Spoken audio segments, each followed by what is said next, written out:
High বন্ধুরা, আজকে যে রেসিপিটা করব সেটা হচ্ছে আমার ত্রিপুরার বন্ধুদের জন্য। কারণ ত্রিপুরার অধিকাংশ মানুষই শুটকিটা হচ্ছে প্রচণ্ড পরিমাণে ভালোবাসে। তারা হাজারো মাছ মাংস থাকুক, শুটকিটা ওরা চাই। যেহেতু আমি ত্রিপুরার মেয়ে, যার জন্য ত্রিপুরার বন্ধুদের জন্য আজকে এই রেসিপিটা তৈরি করলাম। তো শুটকি মাছের বড়া, শীতল শুটকি বাঁশপাতি দুটো মিলিয়েই চাল কুমড়ো পাতার বড়া। তো চলো বড়াটা কীভাবে করলাম তোমাদের দেখাচ্ছি। প্রথমে 4-5টা চাল কুমড়ো পাতা নিয়ে নিয়েছি কচি কচি থেকে। পাতাগুলো ভালো করে ধুয়ে নিয়েছি। এবার একটু লবণ মাখিয়ে নেব। লবণ না মাখালে পাতার মধ্যে যে একটা ধারদার হুল থাকে, এইগুলো ধারদারগুলো কেটে যায় লবণ মাখালে, বড়াটা মোড়াতে সুবিধা হয়। তো দেখো এমনভাবে লবণটা দিয়ে মেখেছি। পাতার যে একটা ধারদার অংশ, এটা কিন্তু টোটালি দেখো চলে গিয়েছে, প্লেন হয়ে গেল পাতাটা। দেখো একদম নরম হয়ে গেছে পাতাটা। বেশি পাতা নিইনি, 4টে না 5টা পাতা নিয়েছি। আর একদম কচি কচি চাল কুমড়োর পাতা। আর চাল কুমড়ো পাতার বড়া তো কেমন লাগে একমাত্র আমাদের ত্রিপুরার লোকই বুঝতে পারবে। তো চলো কড়াইতে দিয়ে দিয়েছি তেল। প্রথমে যেহেতু চাটনিটা করতে হবে, কড়াইতে দিয়ে দিয়েছি পেঁয়াজ। পেঁয়াজটা যে ভাজা ভাজা হয়ে যাবে, আমি শীতল আর বাঁশপাতি গরম জল দিয়ে ভালো করে ধুয়ে নিয়েছি। ধুয়ে নিয়ে আমি বাটিতে রেখে দিয়েছি।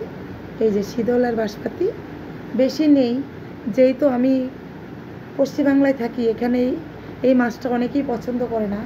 আর বিশেষত আমি যেখানে থাকি এখানে তো কেউ পছন্দই করে না এটা। আমার যেহেতু পছন্দ, আমি খাই। কে পছন্দ করলো না করলো সেটা তো যার যার মানে একটা অভিরুচি, তাই না? সব খাবার তো সবাই পছন্দ করে না। তাই দেখো আগে চাটনিটা করে নিচ্ছি।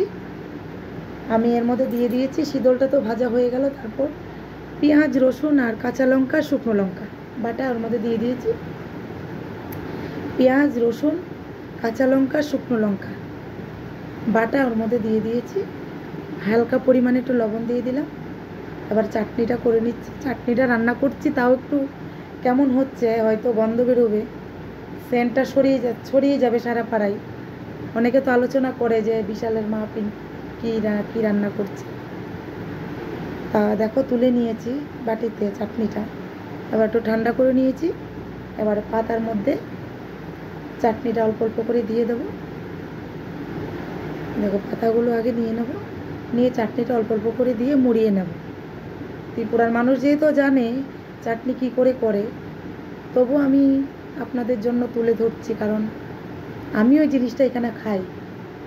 আমি এখানে থাকি বলে এই জিনিসটা আমি খাবো না, আমিও এটা খাই। ত্রিপুরার থেকে আমি ত্রিপুরাতে যখন বেড়াতে যাই, আমি শুটকি, নানান রকমের শুটকি আমি কিনে নিয়ে আসি, এনে ফ্রিজে রেখে রেখে খাই। তো চলো, একটা বড়া হয়ে গেল, মোড়ানো হয়ে গেল পাতার মধ্যে। আবার আরেকটার মধ্যে দিয়ে দেবো।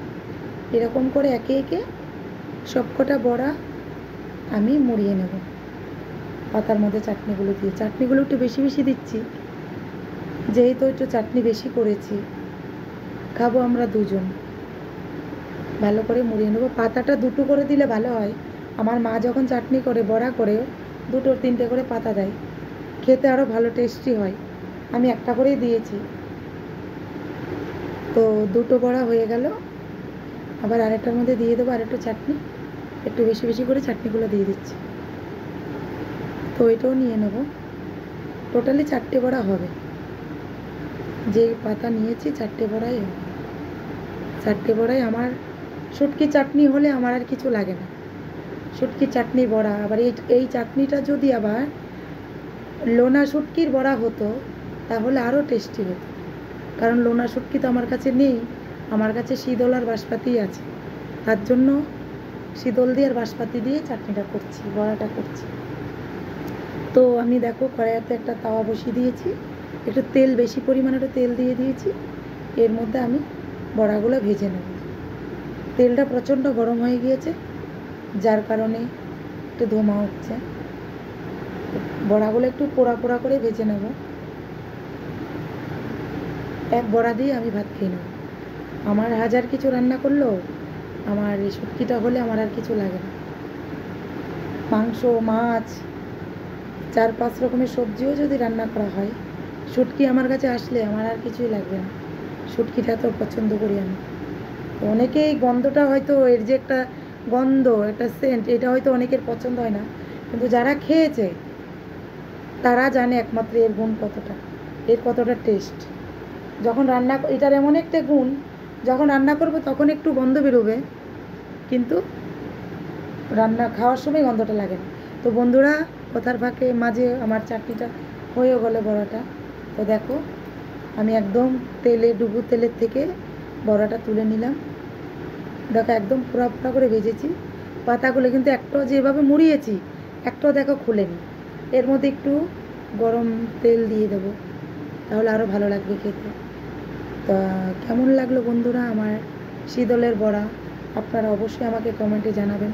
ধন্যবাদ আপনাদের।